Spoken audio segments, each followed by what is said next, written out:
Hello everyone, कैसे आप सब लोग। उम्मीद हो कि आप सब लोग अच्छे हैं।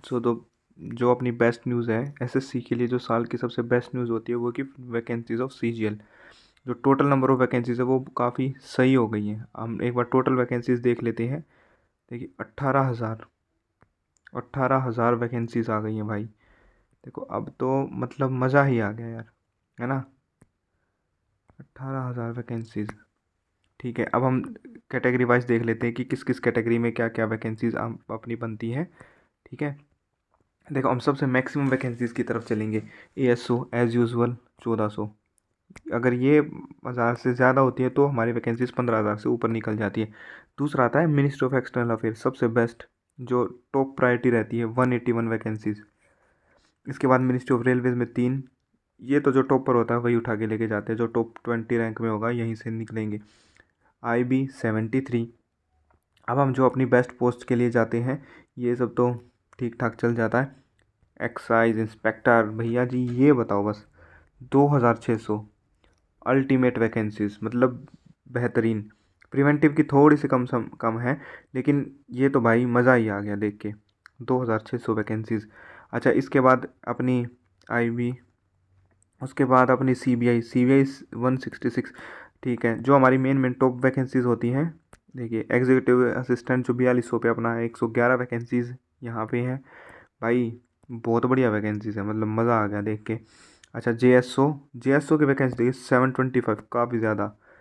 अब लोग वो मत बोलना कि भाई बहुत कम है बहुत कम है। टाइम अगर आप 2016, 17, 18, 19, 20 ये सब देखोगे ना, 6-6 हज़ार, 5-5 हज़ार वैकेंसीज होती थी, है ना। 4-4 हज़ार, 6-6 हज़ार। जनरल कैटेगरी की तो भाई ये मान के चलो कि 1,500, 2,000 वैकेंसीज होती थी। इतनी तो आपके पास सिर्फ और सिर्फ एक्साइज में ही मिल गई है भाई, समझ रहे हो।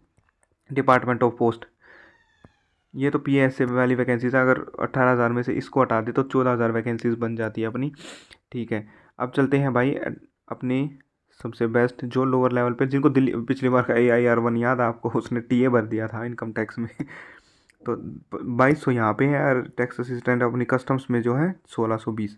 ठीक है, तो ये चीज़ें हो गई। अब पोस्ट प्रेफरेंस फॉर्म पे आ जाते हैं कि भाई पोस्ट प्रेफरेंस फॉर्म वो जो हमें भरना था उसके रिगार्डिंग आ जाते हैं। नोटिफिकेशन आ गया SSC का कि भाई पोस्ट प्रेफरेंस फॉर्म भरना है अपने को। जो टाइम दिया गया है, देखो टाइम दिया गया है 27/2 का। 27/2 तक ये भरा जाएगा भाइयों। देखो मैं आपको बता देता हूँ चीज़ें। इसको फिर एक्सटेंड किया जाएगा, एक्सटेंड किया ही जाएगा। ये एक्सटेंड किया जाएगा 1 से 2 मार्च के आसपास लगभग, यहाँ तक एक्सटेंड किया जाएगा। उसके बाद अगले वीक कुछ नहीं होना, 7 तारीख के आसपास तक कुछ नहीं होना। उसके बाद डायरेक्टली आपका रिजल्ट आ जाएगा। उससे नेक्स्ट वीक, देखो 4 वीक का प्रोसेस है। इस वीक आप पोस्ट प्रेफरेंस फॉर्म भरेंगे, उससे नेक्स्ट वीक आपकी जो फाइनल पोस्ट प्रेफरेंस फॉर्म की डेट एक्सटेंड होकर ख़त्म हो जाएगी।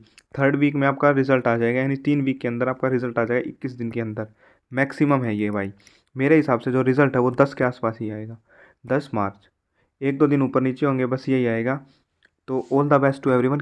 कोई भी भाई गलती मत कर देना, क्योंकि सारी साल की मेहनत ख़राब हो जाएगी, मतलब लाइफ की मेहनत ख़राब हो जाएगी अगर आपने पोस्ट प्रेफरेंस नहीं भरी है तो ढंग से। ये मत सोचना कि मैं 4600 लेके कहीं भी बाहर बैठ जाऊँ। अपना होम स्टेट लो, होम कैडर लो, चाहे TA मिल जाए भाई, कोई दिक्कत नहीं है। अगर आप बाहर रह के 4600 लोगे तो आप जाके 80 के आसपास सैलरी बनेगी। आप दिल्ली में रह के TA ले लोगे ना, वो ज़्यादा बेहतर है, क्योंकि वहाँ पे आपकी सैलरी जो बनेगी वो 55,000 बनेगी, लेकिन 8 पे कमीशन आने के बाद वो लगभग 80 के आसपास चली जाएगी। तो क्या ही दिक्कत है यार। तो all the best to everyone, कि भाई अब तो धुआं उठ ही जाना चाहिए। तो भाई चैनल को सब्सक्राइब कर देना यार। CGL के रिगार्डिंग फर्स्ट वीडियो है मेरी, और नया ही चैनल बना है। All the best to everyone, good night.